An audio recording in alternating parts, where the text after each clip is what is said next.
Hello everybody, it's the Persian Pack Daddy, and I'm going to talk to you about my first time at a local Yu-Gi-Oh tournament. We're going to just jump right into it, I guess. Not much to talk about. So I'm into Yu-Gi-Oh! I collect cards. You can see I've got a lot of cards that need sleeved all over the place. I collect Pokemon, Yu-Gi-Oh! I even collect comic books. But while collecting Yu-Gi-Oh! Cards, I really got into the idea of coming back to the hobby. And by the hobby, I mean not collecting, but actually playing the game. And so that's what I did. Luckily enough, one of my friends who I work with, his name's Preston, he had been into it the whole time. He was playing Duel Links and he told me, hey, you should try and get into it, and I'll get into the TCG with you as well. So we both went head first. He was making Cyber Dragon decks, Ancient Gear decks. Me, having just come back to it, I had an affinity like everyone does for Blue Eyes, but I wanted something a little different. And that's how I built my Blue Eyes Chaos deck. And from getting comfortable on Master Duel with it, because I'm not the best Master Duel person, I'm not like doing some kind of crazy high rank stuff. I managed to get to Gold Rank 1 with my Blue Eyes Chaos deck. And I thought, okay, good enough for that. I really want to try a local tournament. And so here in my home state of Oklahoma, there's actually quite a few places to go. But when I was looking around, I couldn't find anywhere that I felt comfortable with, and it made me want to think more about how I approached going to my first tournament. Because if you guys watch APS or any of them here on YouTube, they have some great videos. They actually just did one this morning that talks specifically about how to handle new people or returning people in the hobby when they come to tournaments. And I really enjoyed the video, and it kind of resonates with how my experience was, because I just went to the tournament on Tuesday. As of filming this, it's a Wednesday. And my experience was actually very enjoyable. So I didn't go to any of the regular spots that a lot of people would go to for their Yu-Gi-Oh! Tournaments. Like, there are some people within my area that maybe have 15 to 20 people that compete in the tournament. I didn't want to jump into that because I still screw up, and I really don't want to get people upset. As we all know, any type of hobby, any type of competitive hobby, people will get very mad when you just don't get it.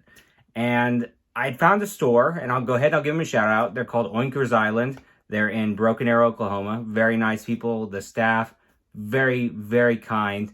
They had never had an official Yu-Gi-Oh! Tournament. I found that out because the week prior, my friend and I had went there to go ahead and kind of see how the Yu-Gi-Oh! Tournament scene was, because they labeled the Yu-Gi-Oh! Tournament at 6:30.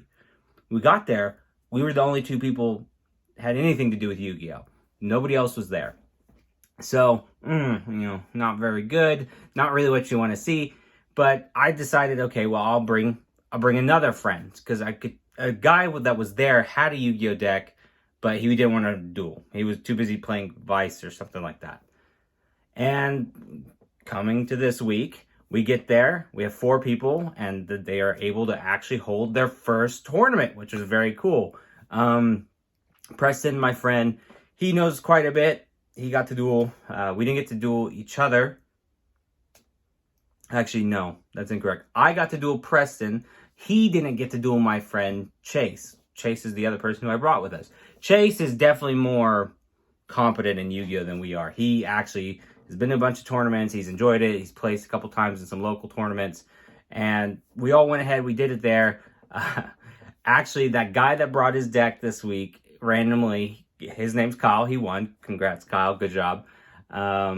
Chase got second. Preston got third. And your boy got fourth. And honestly, I'm pretty happy with it. My experience was really good because I got to duel my friends. I screwed up a couple times. They were happy to correct me.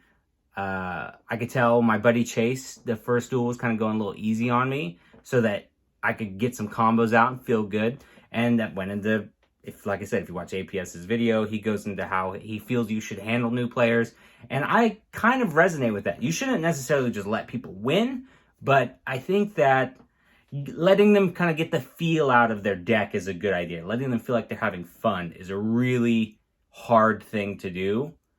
And by letting them do that, you're going to probably solidify them wanting to become a duelist, or in any hobby, whether it's a duelist or the Pokemon TCG, which eventually I want to get into, or even Magic. I'm trying to learn Magic right now. We're not going to talk about it. But I think the biggest thing that really helped solidify for me wanting to go again, we're going again next week, is one thing. I had fun. I lost, but I had fun. And because I had fun, I want to keep going. I want to keep doing this with my friends. I want to meet new people. A bunch of people were coming and talking to us. They weren't even playing Yu-Gi-Oh, but they either knew Yu-Gi-Oh, had played Yu-Gi-Oh, or they play Yu-Gi-Oh off and on, but they're focusing on other TCGs. And because of that, the sense of community and the overall respect that we had for each other made such an enjoyable experience that I want to go back. And I thought I'd go ahead and make this video, tell you guys my experience. Obviously, give a shout out to a business that was super kind. Again, their name is Oinkers Island. They were very cool, accommodating.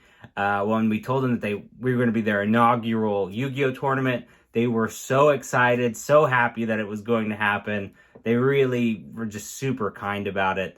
And most of all, I really wanted to harp on the fact that these hobbies and these areas of competition, which are playing the game with friends, against people, being competitive, we need to kind of remember, we need to make it fun. That's it. At the end of the day, it needs to be fun. You need to do something that makes that person want to come back. I'm not saying we need to give a bloody participation trophy, okay? What I'm saying is we need to make sure people are enjoying themselves and they're finding like-minded people that they are comfortable around to talk about something that they're passionate about, because whether or not someone's new or is a veteran, we're all in this hobby. We all love what we're doing. And they just might not know enough. I might not know enough. I sure as hell don't know enough. I'm learning a lot every time I talk to Chase, Preston, hell, even Kyle. When I was talking to Kyle gave me some stuff, and Kyle hadn't even really played in the last few years. But that's what it's about. Let's make a fun, nurturing environment, non-coddling, but trying to teach each other and trying to have a good time with the game.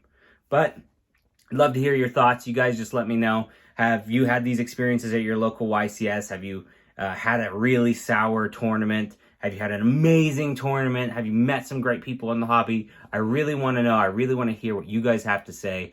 And most of all, if you have any ideas on just kind of how a newer community could be more inclusive.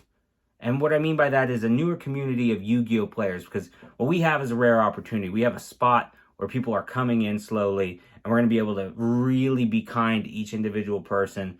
And I'd love to hear what your thoughts are on how to nurture that and keep that going. But anyway, I've talked enough. I've rambled on and on. Thank you guys so much for being here, and I'll see you in the next one.